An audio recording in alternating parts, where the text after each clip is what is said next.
no surprise to my subscribers watching since 2008, but I am a huge advocate of personal preparedness. I feel like all the good people of the world should be ready. Ready for what? Well, ready for the big things: natural disasters, economic collapse, cessation of services, on and on the list goes. All those macro issues, be ready for those. And then also in your daily life, be ready. Could be some very minor things, things breaking, you have something to repair it with, you're looking for something, you might need a flashlight or something. Could be something major, mass shooting. You just happen to be in the wrong place, or depending on how you look at it, the right place at the right time. Yeah, be prepared. Sheepdogs of the world. That term's kind of caught on since my Sheepdog Concept video a long time ago. We have responsible civilian sheepdogs, military sheepdogs, and of course, law enforcement sheepdogs, serving society, keeping society safe, maintaining rule of law. And most of what you see on the camera on the tabletop here in the Nutnfancy project is me reviewing items that integrate into your systems so you can serve those roles more efficiently, more effectively, and spend your limited funds more wisely. Hello everybody, this is of course Nutnfancy running the Nutnfancy project, blade review time. And yes, there is a point to all this. Occasionally I will meet you guys in person.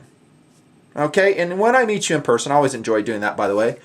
Don't be surprised if I conduct what has been known as the Nutnfancy Gear Check. A lot of guys are laughing now because they've seen it on camera over the years.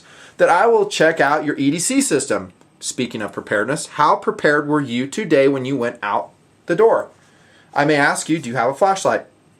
Okay, do you have a pocket knife? An EDC blade, a tactical blade? Do you have a firearm where it's legal to have a firearm? How do you carry it? Do you have extra ammunition? Do you have a bazooka, body armor, flamethrower, law rocket, GP240 machine gun? I'm just kidding about that other stuff. But yeah, how thorough is your system? It's always fun checking. I really get a kick out of the excuses of why you don't have all the things you probably should have in your daily life. And yes, I will show you what system I'm carrying currently during that day. I try my best to be a good example. And the other day on camera, I had this blade right here, doing a gun store review video, a series of them. Broke out the Cold Steel Voyager XL Tanto version. I think I purchased this around 2007, maybe. So this is the older version. Some guys, I think, were surprised I had this knife on me because they know I'm not a huge fan of the Tanto blade. True statement. I do think in a tactical blade it is wicked deadly. And that was the role of this knife that day. Super lightweight was the original Cold Steel Voyager. Super lightweight. And when we're talking about systems, which we are, that is why I loved the original Voyagers so much. They're thin, they're fast, they're lightweight, they had a good steel, they came razor sharp. Great pocket clips that held, didn't flop around. You may have to reprofile them like I showed you in some blades. I don't have my large one. This is the XL Tanto. I did find a medium in partial serration right here. All of these have been reviewed in TMP for your systems years ago. Love the original Cold Steel Voyagers. What great blades. So, how's that for an intro?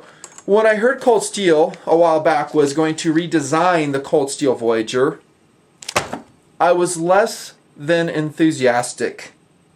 Yeah, I was actually kind of perturbed, to be honest. I was like, here we go again. A manufacturer dicking up a perfectly good design. Why?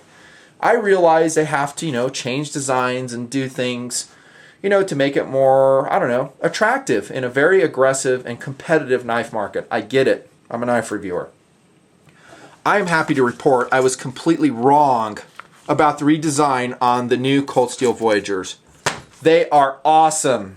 Yep. Don't get me wrong. I still love these versions. They're not going anywhere. I'm still going to be carrying them. Minorly collectible at this stage. Welcome to the Cold Steel new Voyager tabletop, Nutnfancy style. And it's going to be a 3-for-1, boys. I'm going to talk about the Cold Steel XL. Trying to get a good snap on that. Oh, that sounded wicked coming out. Did you hear that? Awesome. There's the XL plain edge clip blade. Here comes the large with lots of use on it now in the Nutnfancy project. We'll talk about that at length. It's got a little lanyard on it. Here comes medium. These are more home run blades by our friends at Cold Steel. Now, let me tell you this. I want to jump right into philosophy of use right now. These are not really the same Voyager knife. This was a, I would say, medium duty tactical blade. It was not a hard duty blade. It was very light and thin and easy to carry. We've lost a little bit of that with the new Voyagers. They are no longer light to medium duty blades. These are going to be hard use blades, which is a good thing because we've only gained a little bit more weight with it for a lot more strength, I think, from what I know now and having used the blades. Philosophies of use for all three blades, I will say, since we're talking about those very important systems, let's just say it, tactical blades, emergency defensive tools, heaven forbid, and I really mean that when I say that. I mean, if I ever have to use a blade in a defensive situation, maybe an offensive situation, depending on what's going on, it's a very, very, very bad day. I don't want to do so. But a lot of times, the alternative will be much worse, as people know. So, yeah, defensive blade, all three of them. In fact, even this one right here, we're going to talk about size, weight, steel, blade shape, kind of all in one. This is a 3-inch blade medium version, plain edged. And that blade's bigger than some other smaller tactical blades I've reviewed here on the TMP table before. This is a large version, 4-inch blade. That's pretty sizable. I mean, that's a capable knife. Capable, I should say, size of a blade. And then this big mamma jamma, I'm going to compare it against some other blades. You guys are going to be freaked when you see it. 5.5-inch blade. All of these could be used to defend your life. And they are hard use. We'll talk about the locking here in just a little bit. The size, we talked about the blades, and how about the weights? Well, let's bring back the medium. I always laugh they call this one the medium. It was such a small blade. That's one reason I loved it. This is a Cold Steel Voyager old model. I think I got this one around 2008 or so. Never really dug those serrations. Sorry, Cold Steel. Love you, mean it. Don't like your serrations. But I do like the edges as it came out of the box, and I like the hollow grind of it, and I especially like the weight. 1.8 ounces for the medium old Voyager. Wow, that's in the realm of SOG Flash 1. Very EDC-able. I mean, that's why I make fun of you guys. When I meet you in person and you don't have a knife like this, I'm like, why? They're so lightweight. You should have at least this on your person or something like it. There's so many great choices I've reviewed. On to the new Voyagers. We've lost that in terms of weight. This medium size, 3.2 ounces, which is actually pretty light when you consider how strong and capable the knife is. The large is 5 ounces. The XL, this bad boy right here, 7.6 ounces. That's kind of heavy, right, Nutnfancy? Yeah, but it's a big blade, and it does a lot with that weight, okay, which I'll talk about. And they're a little bit thicker than they were before. Okay, where we go. This is an XL. I guess I should compare these two together. XL versus XL. They're wider. I think most people will like that because they will say they're more hand-filling. I miss the narrowness of them a little bit, but you can't get everything. They're a little bit thicker. The feel is excellent. They feel great in hand. We'll talk the details of the handle here in just a little bit. Let's talk about that blade shape, yo. Oh my gosh. How about the Tanto, man? They do make a Tanto in the Cold Steel new versions. I'm talking Voyager. Here's a picture of it right here. Partially serrated. I still think the plain edge outsells the partially serrated. Pretty much in all makes and models. That's what I see at my knife stores, like, you know, not just knives.com and stuff. Anywho, that's a decent blade shape. Love it. The reason I'm not so enamored with Tantos, we'll always say this, is because it's less of a utility blade, my mileage. I prefer to have more belly. A classic and beautifully shaped clip blade like this one right here, showing lots of wear and tear after testing. Ideal. Ideal. Out of box, it comes very sharp. Well done, Cold Steel. And it's rare that Cold Steel gets that wrong. Out of, well, I shouldn't say this. So many manufacturers do, and I was going to say Cold Steel's one of the few that gets it right. That's not fair to say because many get it right. Cold Steel's one of them, though. Great edge. All three of these knives out of the box. Fantastic. Full flat ground, dudes. How awesome is that? You guys have heard me rave about FFG for years. And over the past year and a half or so, maybe 2 years, we've been seeing a lot of new Model's redesigned to take an FFG grind, and I just love it. It's stronger. I think it slices better. I just prefer it. I think it is more durable over time as you're resharpening it. If you want to reprofile that that relief edge, which by the way I don't think needs to be done with the Voyagers on the PE versions, you can do it. Easier I think than a hollow ground blade. Again, that's just me. Good belly. Great belly for detail work, and it's also a nasty defensive blade. Witness a Bowie knife. Okay, it's basically a miniature Bowie knife. This one not so miniature. Kind of a big Bowie knife maybe. Okay, love it by the way. How about the tip? There we go. Good balance between thinness, precision, and strength. And yes, I conducted a lot of stabbing tests with this one. As you can see, no bending, no deformation, no breakage. Not to say you couldn't do it. I'm pretty much sure you could with any knife. And there's probably someone that will show up on the video and say, yep, I busted my Cold Steel Voyager. I was stabbing some masonry with it, car doors, whatever. By the way, I think Cold Steel's tests on all their knives are outstanding. The ones they show on their videos, I'm going to link. If I find the link to the Voyager series, I'll just put it right here. Go check it out. I think those are real. Like I've always said, Cold Steel does very honest tests. Granted, they might have a little hype in there. They're trying to sell blades, understood. But they're not making those tests up. They're not making the lock strength tests up. Those are real, genuine tests. I actually like them. I think they're cool. Blade choice. I'm talking steel choice, I should say. AUS 8A. Talked about it lots in the Nutnfancy project over the years. It's a good blade steel. I like it. Probably upper middle quality of a steel. And actually, it's pretty much the same. My research is the same thing as AUS 8A is the same thing as AUS 8, from what I can gather. We have AUS 6, hate it. AUS 8, AUS 10. I can't even remember last knife I saw an AUS 10. And they all vary in carbon content. Okay, for the most part, this is same as AUS 8, I think. And I think it's a decent steel. It will rust on you though, just like I've said, be careful with it. This is probably the best finish though to prevent that happening. A beautiful stone-washed finish on the new Cold Steel Voyagers. Isn't that cool? I really love stone-washed finishes. For the longest time, they were like pretty much available on high-end knives. I didn't see them on production knives, especially at this price point. I rarely saw it. So great job, Cold Steel. That's not to say I don't like the black versions. Let's check out that Cold Steel Recon. Tanto again. Thrashed the crap out of this thing in TMP before I did the tabletop. Great knife. Hollow ground. Yeah, it comes off. Whatevs. Still looks cool. Still like the black. The bead blast finish, which we see on this Espada Medium G10. Very good looking, but it actually kind of accelerates the rusting process. Just a little bit. Well, it might hold the oil too. Nutnfancy. I know. In my experience, if you take it down to a jungle environment, it will rust much more quickly than that finish. Love the stone wash finish. What else to say about the blade? Well, I'll say this about the blade. No jimping. Huh. That kind of sucks. Yeah, it does. Come on, Demco, man. Put some jimping on that sucker. Dudes. Of course, we didn't see it on this one either. True to form. Speed. Cold Steel has not always got the lockback spring right in their lockbacks. Witness the Something Wicked This Way Comes Espada Large. Oh my gosh, I love this blade. I reviewed this a long time ago and it just gives me wood. It is awesome. Look at this beautiful, beautiful blade. However, a weak spring. I said that in the review, especially a blade this size. Don't put a weak spring in it.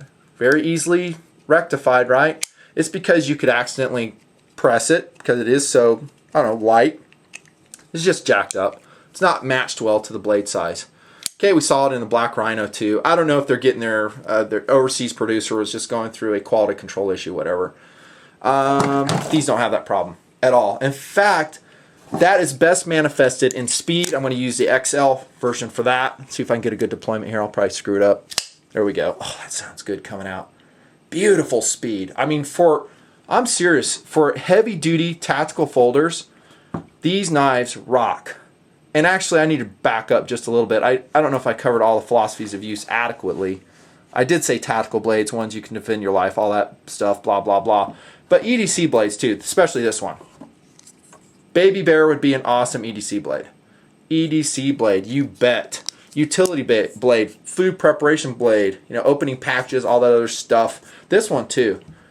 Maybe, actually, this is one I have been EDCing, and like I always say, a little bit big for my mileage. You guys may like it. A 4-inch blade for EDCing, yeah, that's large for me. It's mostly come along in my pants pocket as a tactical blade. Speed on this one, Baby Bear, wicked fast for a lockback. Perfect balance on the spring, good job. And then we get to, oh, let me show you this. You can't really see them in this one. Actually, you can here. Phosphor bronze bushings there. Let me say it the way I always say it. Phosphor bronze bushings. You can really see it in Big Daddy. Big Daddy. Look at that, dudes. Oh my gosh, I love these knives. Side to side, there's no wiggle at all. No up and down wiggle at all. Beautiful lockup. It's perfection. It features Andrew Demko's Triad lock. Let's check out the stop pins in each version. Here's the XL. Look how massive that sucker is. I've talked about the Triad lock on camera a lot. Okay, and basically, in a nut and shell, this interrupts the mechanical force, so it's not transmitted to the lock bar. Okay, it hits the lock pin. And also interior to the Triad mechanism, if you look at the catalog, the website, they'll show you, there's some allowances made for wear and tear, so the mechanism will actually compensate over time for wear and tear. Is it an extremely strong locking mechanism? Absolutely. I didn't say that like Rocky did, but yeah, absolutely. A little better. There's a locking pin on the large, and this is the one I really thrashed, guys. I'm going to start right now. Here comes the inset. As a test of both the blade steel, the grind, and the locking mechanism, I spent about a half an hour thumping on it, taking it through cardboard. By the way, double thickness variety. Initially, I was like, man, this thing's not cutting very well through the cardboard. Seriously, I was like, this kind of sucks. What's wrong with this thing? Nothing. I was going cross grain of double thickness cardboard, so I think it's pretty much every knife would cut that way. So, I mean, it didn't like slice through like butter. I'm not going to lie to you guys, but it cut well. And I did that for, well, a long time, a huge sheet of cardboard. And then I started batoning with it. Couldn't resist. I've already proven that with other Triad locks that excelled in doing that. They did not fail. Almost as strong as a fixed blade from what I've seen so far, subject to change. I'm always surprised sometimes. It's kind of a contradiction of terms. It rocked.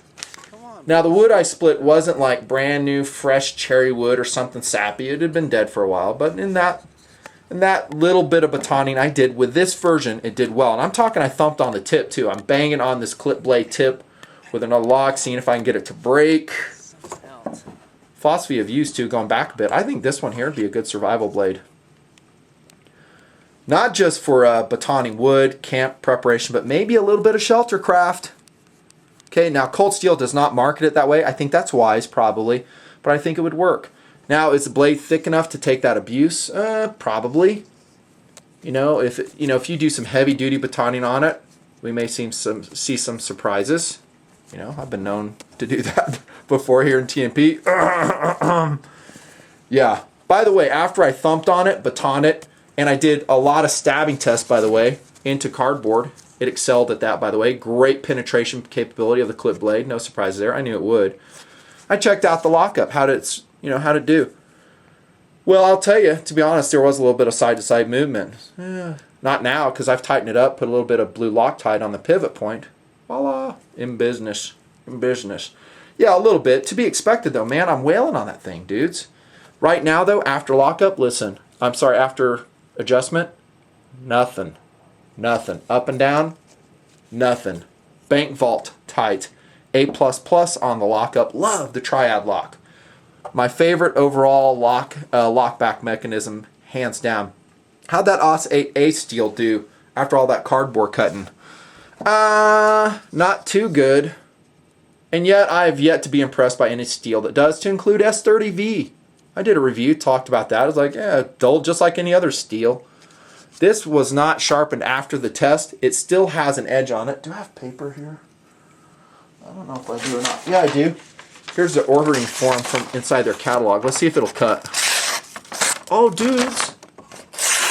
Still cutting? I didn't even try this off camera yet. Not well. All right, there you go. It's not razor sharp. And I always laugh when guys say, oh, I hacked down a tree and I could still shave hair off my arm. Right.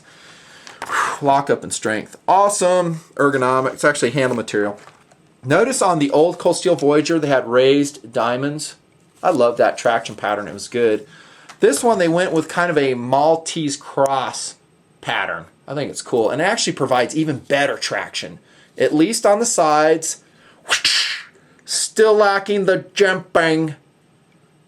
This is a joke right here, dudes. There's nothing going on top side that will help you out. In fact, I'll probably do like I do on several Cold Steel knives and add a little bit of run of skateboard tape like that. Oh, this is a Recon 1. Very similar, by the way, to the medium clip-bladed Voyager, don't you think?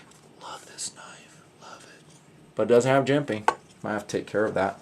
I like the handle here. And this, we get to the meat and potatoes of why this series is more or heavier than the original.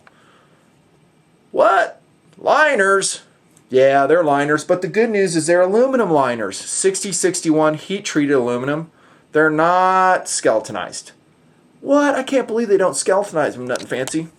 I know, I've been preaching about that forever. But keep in mind, this is not steel. It's aluminum. And so when you're talking about aluminum, especially heat-treated aluminum, the cost versus benefit of skeletonizing these, it's not even on the chart. You may save a quarter of an ounce by skeletonizing the large, and you're going to add more cost with a machining operation. So I really don't care. Actually, I prefer that these versions are not skeletonized because it's really not going to make that much difference. When we're talking about heat-treated stainless steel liners of this thickness, yeah, huge difference. I want it. I'll pay extra for it. Lighten it. Heck, I'll do it myself, as you've seen on the camera many times before. So there's the interior. Stainless steel lined. That's going to give it more torsional rigidity in all models. That's why I'm going to classify all three of these knives as heavy duty. I got to get a drink. These are heavy duty folders, mainly because of that. Albeit I'll say what I said on the Recons. These don't have steel liners, and I think they're adequately strong. These Grivery actually G10 handles. Yeah, these are wicked blades. Okay, so the handle, good traction, aluminum liners. You can take it apart, mostly. Yeah, you can. Mini Torx right here. Closed back design. You can see it has a lanyard loop right there, obviously. And how's ergonomics on it? I would say excellent. Lacking the jimping. Maybe not so excellent. We'll say very good. There's a deep finger groove right here. Acts as a guard, and maybe that's why they opted not to go with jimping. They're like, oh, you got a finger guard there, dude. How are you going to go forward on the blade if you're pierce attack? I don't know. I'll always take it, though. I love lots and lots and lots of traction on a tactical blade. Reverse grip, at least for the large, is like that. Check out all the real estate on Mr. XL. Oh my gosh, that handle is huge. And that's a great thing. I mean, it's so large, and I talked about this way back in 2008 with some blades, is you can actually, I think Cold Steel's even talk about this, you can choke up. Notice the finger indentations there on the edge, and you can actually get much more length out of the XL version. Do some hacking, some extended thrusts, backing the end of the handle into your palm like so. Yeah, buddy. Man, that's a great handle. Great handle. Reverse grip with the XL. No, I'm not a knife fighter. We'll never have time to become one. Wish I did. There's the medium one. I love the handles. They're excellent for what they are. I think you have improved traction on this version over the old version. And that'll take us to one of my favorite topics. Dudes, I'm 24 minutes into this. Insane. The cylindrical thumb studs. Where did the old one go? Volcano issues. Remember I talked about that then? You kind of have to dig your thumb fat into it to deploy it. Not so with the new Cold Steels. Boy, do they come out easily. For lefties too. Okay, totally situated. You won't have to do anything. Some guys say, well, I think you can take that thumb stud off too, maybe put a zip tie in it, that way you can make it waveable from pocket. Yeah, you can, but what happens is when you rotate that thumb stud, this side rotates too. You're going to have to immobilize it somehow. Doable. Make sure you don't scratch it all up. You can probably take it out, but I imagine they put some type of permanent Loctite in there too. Another thing I like about the blade, forgot to mention this, FFG, is that because it has the flats right here, it's easier to sharpen, like on an Edge Apex Pro, where you have to lay the blade down to get your edge angles right. Well done. Let's see, other things. That'll take us a clip. There's probably some other stuff. Forgot about ergonomics. There's your clip right there. And lefties, a left one is included too. And thankfully, they force us to tip up carry. Oh, good job, Cold Steel. Good job, Andrew. What? I want the choice. Well, if you don't have a choice, at least you chose the right way. Just kidding. Yeah, I love tip up carry. Always said that. And it's situated for right-hand use as of yet. There's your clip, and that's pretty aggressive under the clip, dudes. Way aggressive. In fact, you're going to have to either sand that, or if you want to go tournament level, do what I did, my JB Weld modification. That's my fave right there. I didn't do it on this one. I sanded under here, under the clip, and that works. Be careful you don't over sand it.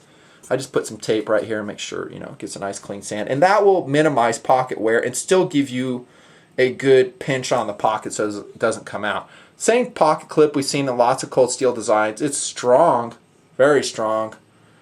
By the way, look at the edges on the handle. Notice how they're rounded. No squared corners here on this one. Great ergonomics. I like the clip design. I like how it's blackened, even though it's showing a little bit of wear and tear after testing. That's normal. Whew. Man, there's lots to say. Durability. How about this? Phenomenal. From what I've seen testing this knife, phenomenal. And I'm talking about realistic use, guys. I mean, if you're going to go out again and intentionally try to break the knife, which I've done before with Cold Steel products, you guys know that. Yeah, you may have some issues, but I think in normal wear and tear, even under hard use, hard normal use, I think all the Voyagers will be excellent. You're looking at my favorite ones, the plain edged, satin finished ones.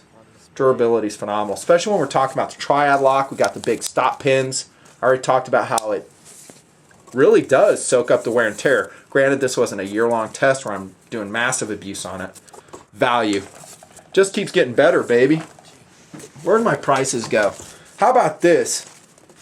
Look in the upper right, and that's where I recommend you go get your knives. This one was like $33. What? Yeah, it's overseas produced, guys. I mean, do we have to go over that again? If it's US produced, double the price. Maybe more. Yeah, $33 on this knife. Man, that puts it in my, oh, I love this. Best knives under $40 playlist. And all three of these are Hall of Famers right off the bat. Done. The large, $44. I think in Amazon when I made this video. And then if you go to the retailer I show on the right, it was even cheaper. Even cheaper, like a lot cheaper. The XL, $48. $48 for that knife? You guys probably think I'm messing around and kidding with you when I talk about these blades. And by the way, I don't want to hear any complaints on the video length. This is 3 reviews into one.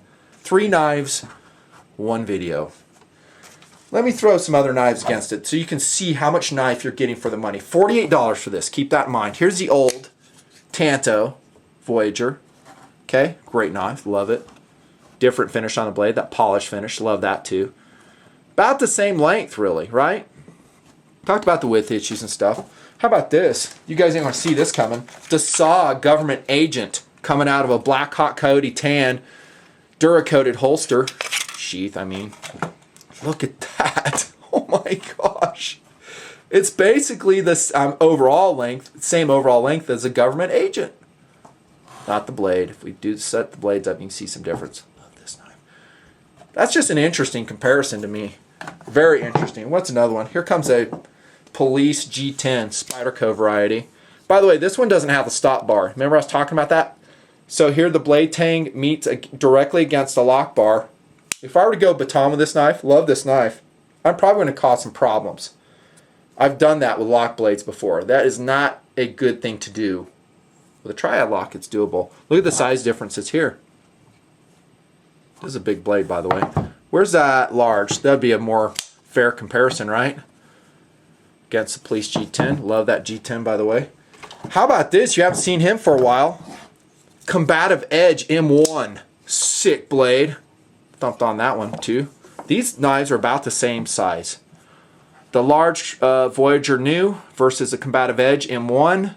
About the same size. And I said at the time, this was a very large knife. I will concur with that. This also is a pretty large knife. And weighing only 5 ounces, that is an accomplishment. This weighing only 7.6 ounces, that is an accomplishment, especially when you take into account the heat-treated liners that are in there. Oh my gosh, I can make this video go on for hours. And then lastly, I'll roll in that Cold Steel Espada. Not a great deployment on that. The large one against this. What? It's about the same size? Shut up. Yea, into the valley of the shadow of death I go. Maybe I'll just take a Cold Steel Voyager with me that day. For $48? Oh my goodness. What great value. Cool factor. I don't know. I don't think it's that high. You know, it's a user knife, dudes. User knives are designed to be used. They're working blades. That's what they do. That's their role in life. They're designed to integrate into your systems, you sheepdogs out there. So when you go out into the world in your daily life, if something little happens, you're ready for it. Hey man, has anybody got a knife? Yeah, dude, check this. I got one. Oh, sweet blade. What is it? Cold Steel Voyager. Jealous? Yeah, or if something big happens and all else fails, gun jams, you don't have a gun, defending life, your wife, your kids, I don't know.